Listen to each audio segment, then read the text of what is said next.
সার্কুলেশনটা with few second blood circulation চালু হচ্ছে।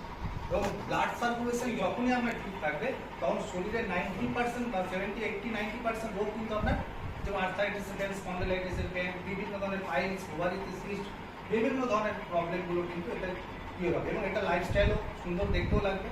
এটা যদি কেউ ইউজ করে তার দারুণ সে রেজাল্টগুলো পাবে। তো যাই হোক, এটা নিয়ে একটা ছোট্ট ডেমো আমি দেখাচ্ছি আমাদের কলিগদের।